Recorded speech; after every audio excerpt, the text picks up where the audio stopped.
It's really nice to be on your show. We're Reds hot, baby. That's all I can Good say. for you. Now,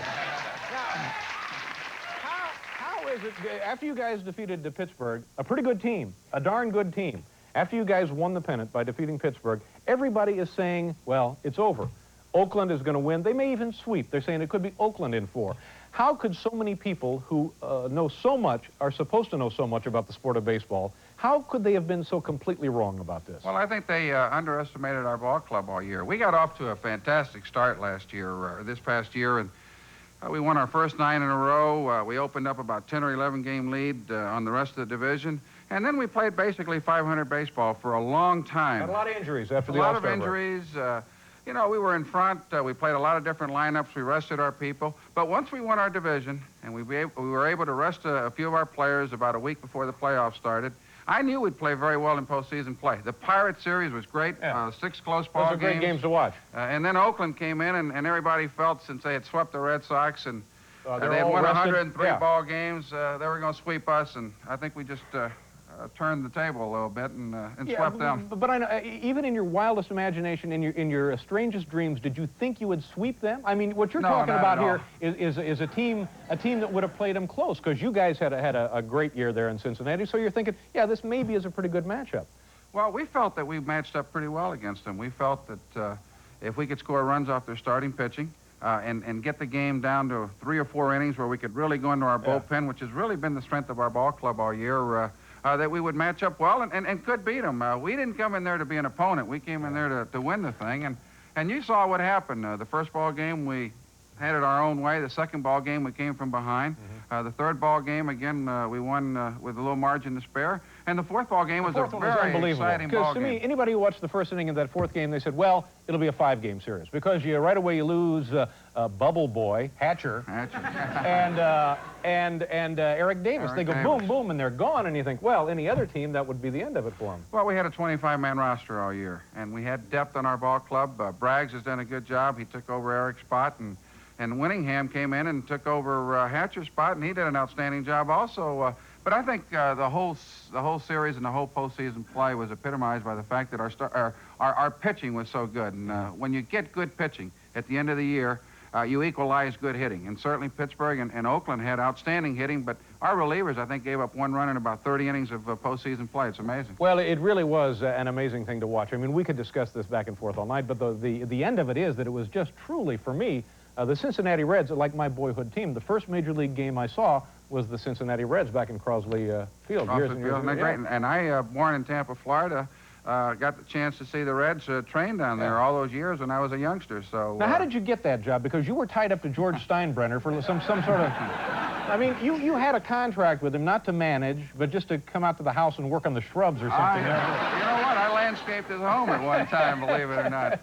But I had a personal service contract with the Yankees, and I was broadcasting last year, and I got a chance to take a look at the game from a different perspective. And finally, I was offered a few managing jobs, and George wouldn't let me go. What other teams were talking about? Well, Toronto specifically last year. I was interested in that job. You would have taken that job? Yes, I would have. And I guess when Cincinnati was looking for a manager, he and Marge Schott, our owner in Cincinnati, they get along well.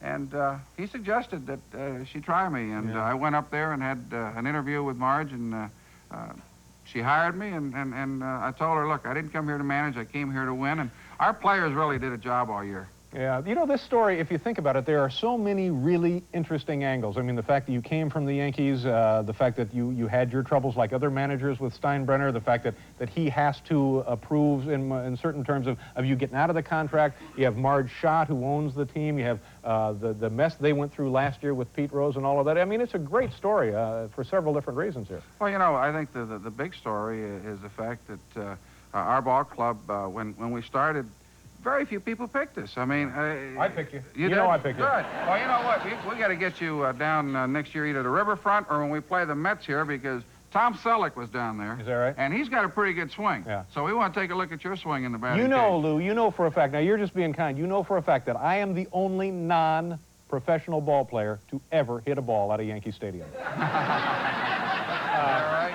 It's not wrong. Right down the right field line? Yeah, Completely out. Completely out. Over the facade. Now, what is the deal on Marge and that dog? I mean... Well, you know, she's an animal lover. Shotzi is like the mascot of the team. Right. And big St. Bernard. Big St. Bernard. Flea-ridden mutt. Wow. You said that, I didn't. No, you know, actually, she believes that Shotzi brings a team luck.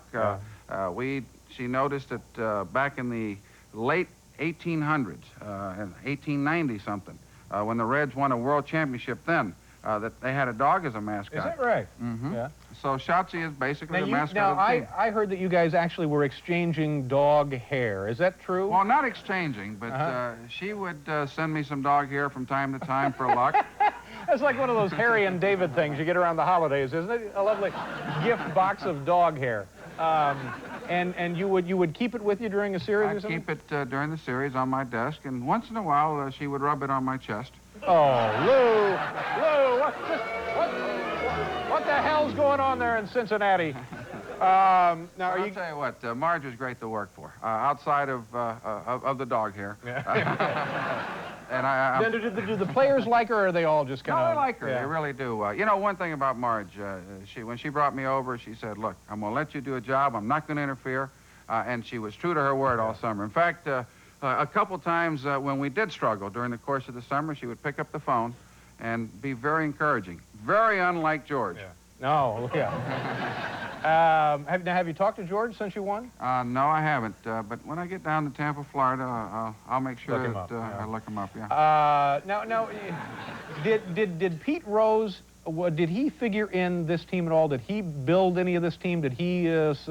He deserves some of the credit here also. Yes, a lot of the young kids that we had here this summer, Pete broke into the major leagues, and certainly he showed them a lot. And I was fortunate. I took over a good team. My first message to this ball club this past spring in Plant City was, look, you guys have played together 4 or 5 years. You guys got good talent here. It's time that this team wins, and they did the rest. Yeah, but I mean, you did really a great job, because a lot of people were saying, well, it's his first year in the National League. That's going to be trouble, and then he's going up against this dynasty, the Oakland Athletics. I mean, you did a terrific job. Well, it was fun. It really was. It was a lot of hard work. What about tossing that base, though? What the hell was the deal on that? Well, the base is, you know, it's something that happened. We were... Well, there you go. It was something that happened. We were in a 5-game losing streak, and we weren't playing particularly well, and I'd had a team meeting with the club before the ball game, and my message was, look, I have just begun the fight. I need 25 guys fighting with me, and the base was just part of the prop, I guess. So you knew you were going to do something? I knew I was going to do something in that particular ball game, but certainly I didn't realize that the bag was going to enter into it at all. Now, what do the players say to you after that? After you've picked up first base and tossed it down the right field line twice, what do they say to you when you come back to the dugout? Are they laughing at you? No, they loved it. They really did. I was embarrassed about it, quite frankly, afterwards, and I came back upstairs and I was having a beer in my office watching the rest of the ball game. It was true. And I was embarrassed. I realized, what in the world is a 47-year-old man doing? I know, but sometimes you do that because it's part of the show. You have to do some of that sometimes. Well, you know, when I was with the Yankees, that's one of the things that Mr. Steinbrenner always reminded me of. It's show business. Yeah. Give the fans a show once in a while. And off season, you're going to relax, take it easy? Relax, live here in the New York area, take a small vacation, and just enjoy the winter. Great, great. You know, it did me such good to see the Reds do that. I was so pleased to see that, and congratulations again. Thank you very much. Lou Pinella, ladies and gentlemen. Lou, yeah. We'll do a commercial. We'll be right back with Dave Stewart.